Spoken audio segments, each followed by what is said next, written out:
5 now, 2CC Canberra live until 6 o'clock. I sound like I'm laughing because I am. Luke Smith has just walked into the studio from Envision Financial, I should add, to talk finances this afternoon. But of course, as always, it's a Friday afternoon, so we decided to have a bit of a laugh. Well, I think if you can't have a laugh on a Friday, I think you just can't have a laugh. But and in fact, what triggered it all was the fact that it's a spectacularly good-looking day today. Yeah, fantastic. You should have been on the golf course today, but you know. Well, look, that's your fault. You run your own business. You set your own hours. You could have been on the golf course if you really wanted to. I'll have a word with my boss. Yes. That's the trouble with working for yourself. The boss can be a bit of a bugger sometimes. I think it's also the misconception that if you're self-employed, you've got all this spare time to make those life balance choices and get out and play golf and have the endless lunch. Which you may have a little more command over how you allocate your time, but you still have to allocate your time to all sorts of things. And it's you're generally trying to fit 2 days into one. So.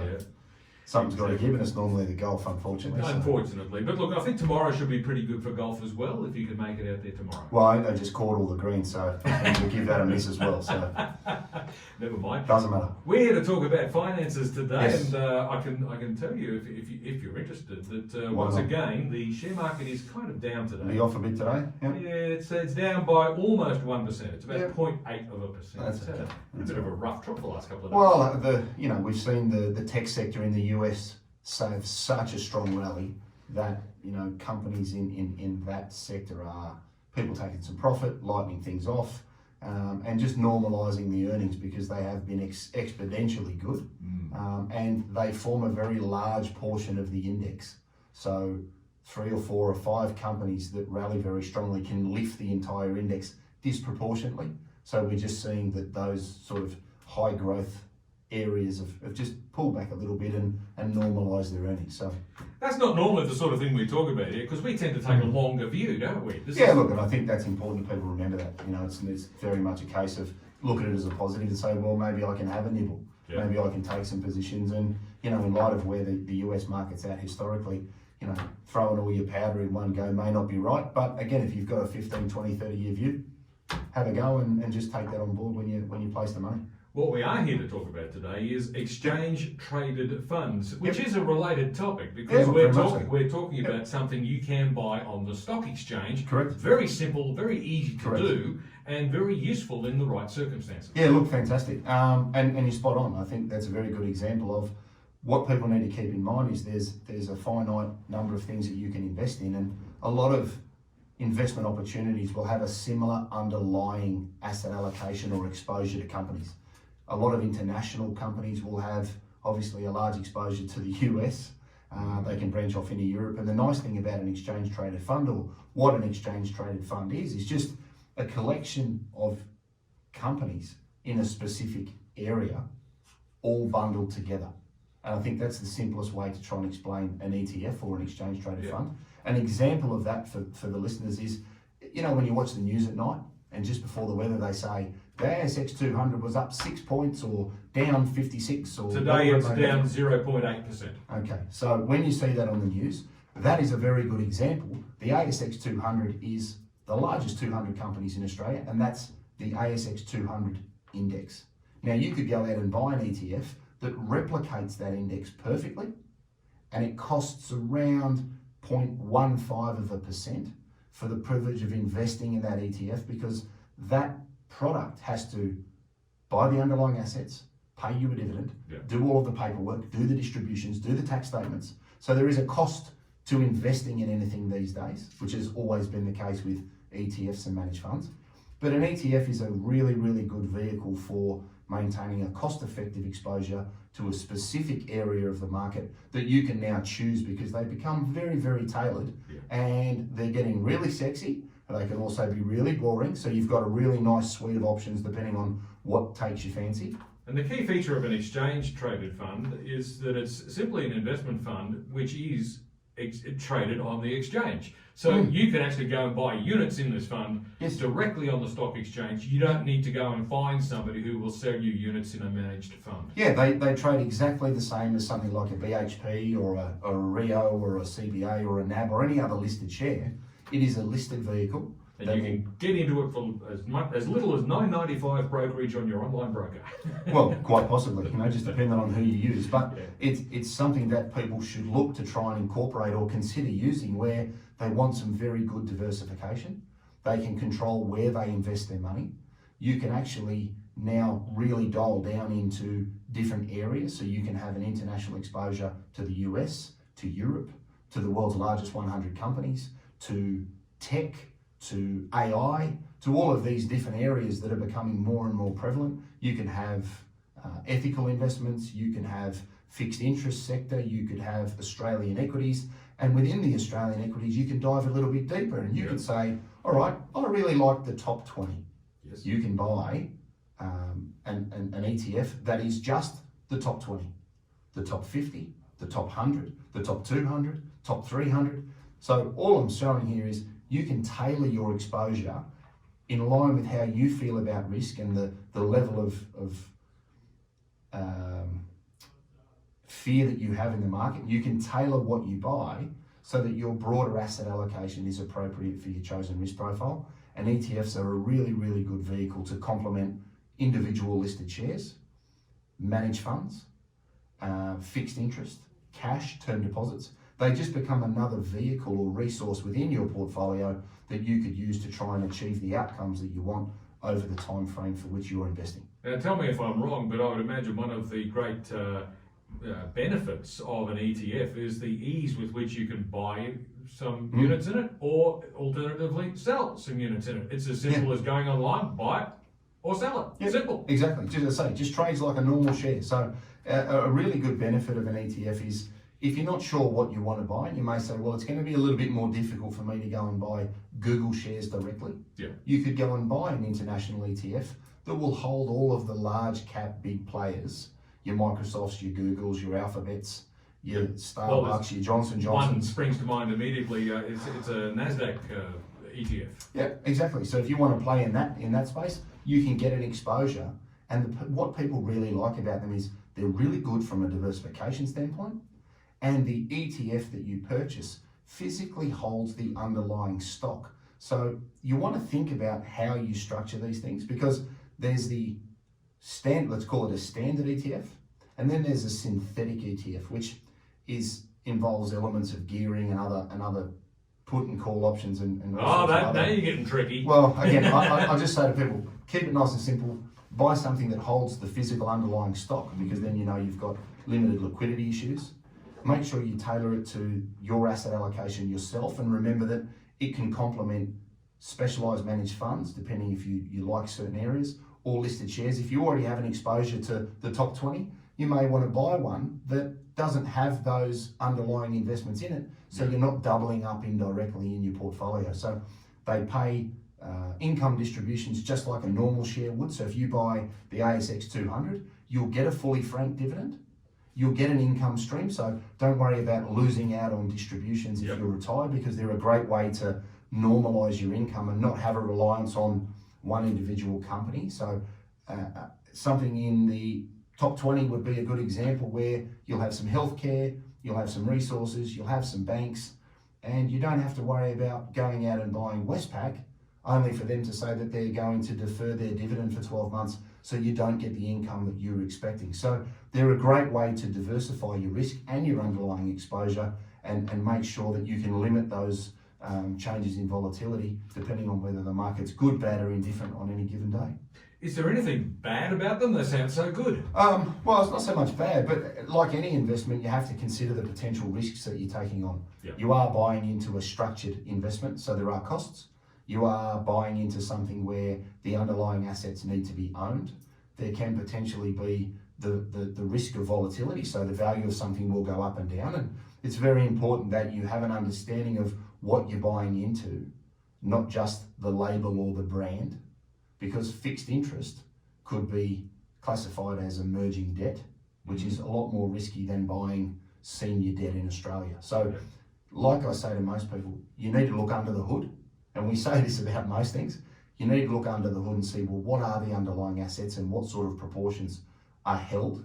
But it's an evolving area. I did a little bit of research, and There was $203 million worth of ETFs issued in 2003.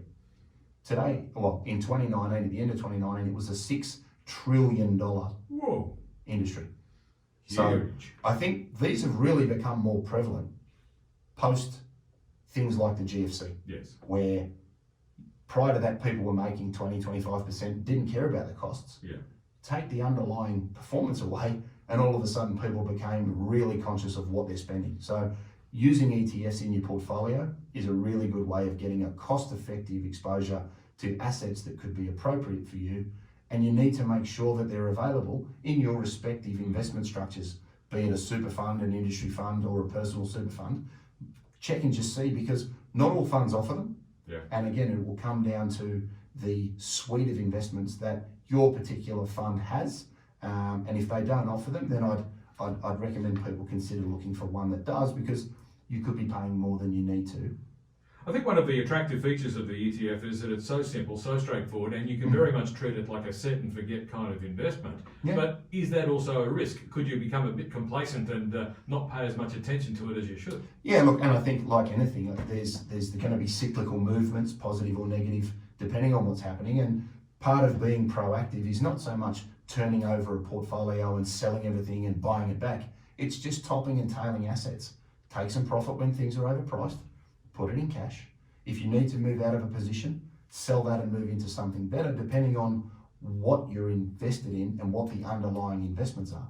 So it's very much a simple way of getting great diversification, and it may be a more passive side of your portfolio, but you also then need to be cognizant of what's happening in the market and looking to try and take advantages where the US market becomes overpriced. You may want to take a little bit of powder off the table, keep it, and then look to reinvest if we see some weaker economic news come out later in the year when all of the subsidy payments are turned off, for example. So I treat them like any other share, because they have a job to do in a portfolio, and we try and complement them with specialist managed funds that we use and direct shares that we use to try and keep the underlying portfolio costs as sharp as possible.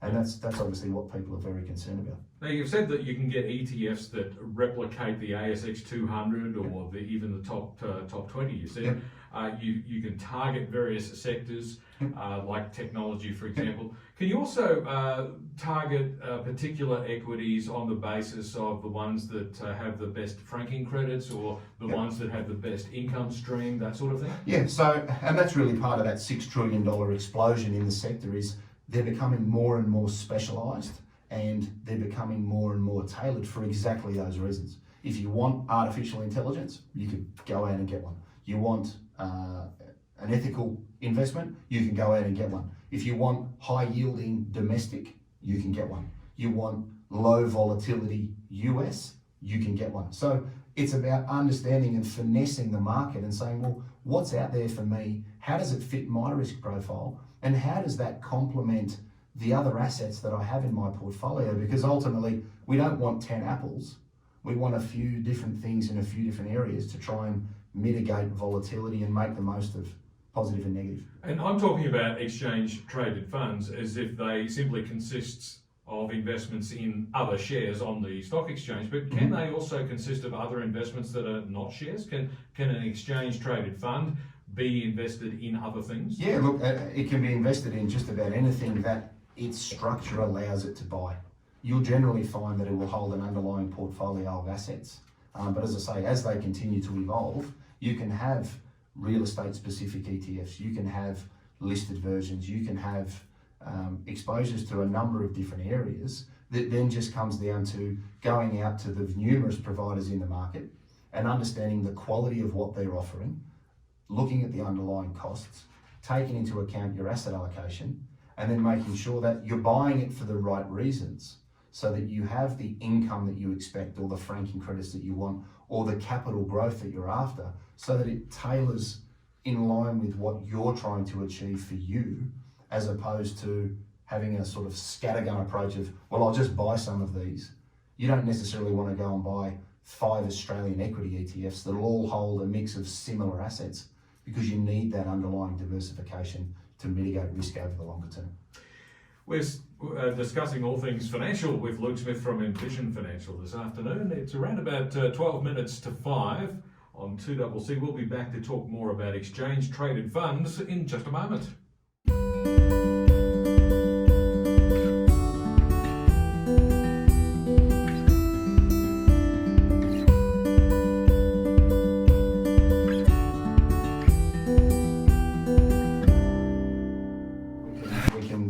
Look, I can make that last 4 minutes. That's fine. 4 minutes, wrap up down 4 minutes and 44 seconds. Easy. Here we go. It's about 7 to 5 on 2CC Canberra Live until 6 o'clock, and between now and the 5 o'clock news, I've got Luke Smith in the studio from Envision Financial. Today we're talking about exchange traded funds. Now, we've already covered what they are and why they're good, but Luke, what are some things that we should consider when we're looking at investing in an exchange traded fund? Right, so if I had to make a list, which surprisingly enough here I have. Here it is, I have one right in front of me. Here's one we prepared earlier. What are you trying to target? Understand, as we normally say, start with why. What am I trying to buy and what am I trying to achieve? And you can probably find an ETF that will get you some way along the road to achieving your objective. Replication of direct shares and funds. So just be mindful that if you hold a number of big blue chip companies and you go and buy the ASX 20, you're going to double down on the underlying holdings. Again, Exactly. So try and use them as a way to diversify away from direct holdings for companies that you know and love, because they're very good for that. Focus on income or growth. Obviously, there are things there that will pay you a dividend. There are ETFs that will focus on growth. And look at your asset allocation. Do I want domestic? Do I want international? Do I want property? Do I want to buy infrastructure? You can buy an ETF in any of these sectors. Keep in mind that they are passive. They are not actively traded. One of the big differences between an ETF and a managed fund is a fund manager will tell you that they can achieve outperformance by how good and how sexy they run their fund. Yes, and sometimes they do and sometimes they don't. Exactly, and I'm not saying that they do or they don't. What I'm saying is a lot of managed funds will have an investment mandate that will, like the goalposts, they need to hold the assets between those goalposts, and they don't want to stray too far from the goalposts either, because when it's good, that's great. When it's bad, it's really bad. Yes. So the underlying assets in a managed fund, if you bought an Australian equity fund, they will hold the majority of the ASX 200, and then they might play with a little bit of the portfolio. So when you're looking at what you're going to buy, keep ETFs in mind, because whilst the managed fund may say that it's a little bit sexy and a little bit more valuable in their eyes, have a look at the performance and then compare that to the underlying costs, because a managed fund in the Australian equity sector will probably cost you 0.7 or 0.8%. If you can buy the ASX 200 at 0.15, that's some free money. Because that's calculated on the value of your investment every year. So it's something to consider. I'd also look at the underlying assets of what you buy, understand where you are buying your assets. If you're talking fixed interest, are you talking Australian fixed interest or Italian fixed interest? There may be a slightly different risk profile that you need to consider, and just weigh up cost and diversification, because they are extremely useful. They're really, really powerful. And check your underlying fund. If your fund doesn't offer it, well, look for one that does, because a good personal super fund will allow you to have a really wide range of investment options, which could really lower your total investment costs. And if you think about saving 0.5% on $1 million every year, risk-free, something to think about. I'm not saying cheap is better, but I'm saying choice and flexibility far outweighs limited options at a much higher price, because you really get what you pay for in some instances, and sometimes you don't. Well, when you say saving money, I like the idea of saving money, generally speaking. Yeah, I've never had a client walk in and say, well, I'd really love to, increase my investment costs, but they really do appreciate when you expose them to these sorts of things, build in some listed fixed interest, buy some shares and reduce their costs. They appreciate that, because it's a saving that they'll benefit from every year that isn't deductible. That's a very important something to consider. The internal cost ratio of a managed fund is the cost before a distribution is paid to you. If you can reduce those costs and maintain a suitable income stream, you're maximising your rate of return in the various areas that you purchase the ETF in. So Well, Luke, it's about that time of the afternoon for you to tell listeners where they can get more information. Well, 62604749. If you don't have an ETF or you want one, give us a call. We can point you in the right direction and just check and see what you have and make sure you're not paying overs for what you're invested in. We've got the podcast on iTunes and Spotify, the Strategy Stacker, where we have the show and the key takeouts. And obviously you can subscribe to the YouTube channel, Envision Financial Canberra, where we have the pre and post ad break. We've documented the key things that you can look for. You can pause it, write things down, and then come back to it later when you're scrolling around with the kids in the bath and want something to watch. So indeed, and it's important to include the word Canberra. Exactly right. Because there's an American one apparently. Canberra. There's yes, you'll get a Canadian alternative, and they may not have the same information. Right? Exactly right. Right, Luke, thanks very much for that, and we'll catch up with you again next Friday afternoon. See you next Friday. Luke Smith from Envision Financial on 2CC Canberra Live until 6 o'clock, and news is coming up next.